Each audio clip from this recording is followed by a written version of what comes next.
এক আয়াতের অর্ধেক তেলাওয়াত করছি 500 টাকায় পড়ছে। আমার মনে হয় ফুলটা তেলাওয়াত করলে 1000 টাকায় পড়লো কি? তাইলে কি গান গাওয়া লাগে? এই গান গাওয়া লাগে? অনেকে তো মনে করে তাহিরি মানি গানা ধর, তাহিরি মানি মনে টেনশন না। এই জন্য বলছি কানের মধ্যে সমস্যা থাকলে কটন বাট দিয়ে কান পরিষ্কার করে নাও। কুল ইন কুনতুম তুহিব্বুনাল্লাহ ফাত্তাবিউনি ইউহিব্বুকুমুল্লাহ ওয়া ইয়াগফির লাকুম যুনুবাকুম ওয়াল্লাহু গফুরুর রহিম।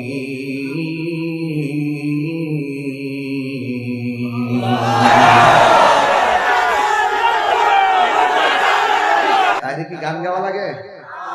এই গান গাওয়া লাগে? অনেকে তো মনে করে তাহিরি মানি গানা ধর, তাহিরি মানি মনে টেনশন না। এই জন্য বলছি কানের মধ্যে সমস্যা থাকলে কটন বাট দিয়ে কান পরিষ্কার করে নাও। তাহিরি কি বলি ভালো করে শোন, যারা তাহিরি বিরুদ্ধে কথা বলে কথা কি পরিষ্কার? যে চিনে সে চিনে, মোহাব্বত করেন বলেই তো 3টার পরে বসে আছেন, এগুলো আসল প্রেমিক। কথা বলেন ঠিক কি না বলেন? তেলাওয়াত করলে কি কষ্ট হবে আপনাদের? এমন ভাবে আল্লাহকে ডাক দিবেন যেন বাতিল দ্বারা শেষটাতে গমতি করতে কি হইল রে। রাজি আছেন সবাই? রাজি আছে? তেলাওয়াত করব ইনশাআল্লাহ। ওয়ায়াগফির লাকুম যুনুবাকুম ওয়াল্লাহু গফুরুর রহিম।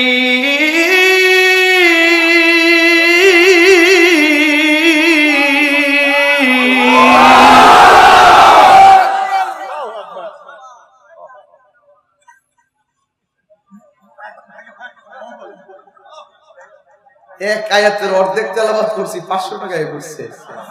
আমার মনে হয় ফুলটা তেলাওয়াত করলে 1000 টাকায় পড়লো কি? তবে তেলাওয়াত করলে যে টাকা পাওয়া যায় এটা চিটাগাং আইসা আবার নতুন করে বুঝলাম। মারহাবা কর। আগে গজল গেলে আমরা বকশিশ দিছি, ঠিক কি না বলেন? এখন তেলাওয়াত করলে হাদিয়া পাওয়া যায়, এটা 500 না, এটা আমার কাছে 5 কোটি। মারহাবা কর। তেলাওয়াত এটা এমন একটা জিনিস, কাফেররা যখন তেলাওয়াত শুনতো কালিমা পড়ে মুসলমান হয়ে যেত। এটা এমন একটা জিনিস, রাগ উঠলে যখন তেলাওয়াত করা হয় সেকেন্ডের মধ্যে রাগ কমে যায়, ঠিক কি না বলে? এটা এমন একটা জিনিস রে বাবা, তেলাওয়াত করলে বড় শান্তি লাগে। লাগে কি লাগে না? একটা গজল 2 বার গাইলে কয় এটা পাল্টা গান, একটা কবিতা 2 বার পড়লে কয় পাল্টায়া গান। কিন্তু কোরআন তেলাওয়াত যতই বেশি বেশি শুনি কোনো পাল্টানো লাগে না। প্রত্যেকটা নামাজের মধ্যে প্রথম রাকাতে সূরা ফাতিহা পড়া হয়, যতই পড়া হয় ততই মধুর লাগে। জোরে কোন ঠিক কিনা? এই জন্য নবীর ভালোবাসার কথা বলছিলাম, কষ্ট হবে আপনাদের। আল্লাহ বলে just you say if you do love Allah. ও বন্ধু আপনি বলে দিন যদি তোমরা আল্লাহকে পেতে চাও ফলো মি। রাসূল বলেন ফাত্তাবিউনি, আমি নবীকে অনুসরণ করো, অনুকরণ করো, আমারে যদি ফলো করো আমার আল্লাহ বলেন ইউহিব্বুকুমুল্লাহ, আমার আল্লাহ তোমাদেরকে ভালোবাসবেন। আমি আপনি আপনাকে ভালোবাসলে মোবাইল দেই, আপনাকে ভালোবাসলে গোলাপ ফুল উপহার দেই। আল্লাহর জিজ্ঞাসা করি আল্লাহ তুমি যে আমাদেরকে ভালোবাসবা তুমি আমাদেরকে কি দিবা?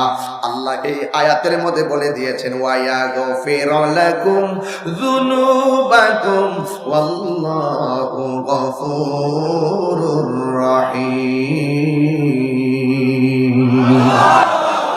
আল্লাহ রাব্বুল আলামিন বলেন আমি আল্লাহ রাব্বুল আলামিন রহমান, আমি আল্লাহ রহিম, আমি আল্লাহ গফফার, আমি আল্লাহ গফুর। তোরা প্রকাশ্যে অপ্রকাশ্যে গুনাহ করবি আমি আল্লাহ তো আগে থেকে জানি। এই জন্য 3000 নামের ভিতরে আমার আল্লাহ গাফর গাফফার কেন লাগাইছে? বান্দা বুঝে না বুঝে গুনাহ কইরা ফেলাইবো। ভিক্ষুক এক ঘরে দরজায় ভিক্ষা না পাইলে আরেক ঘরে যায়।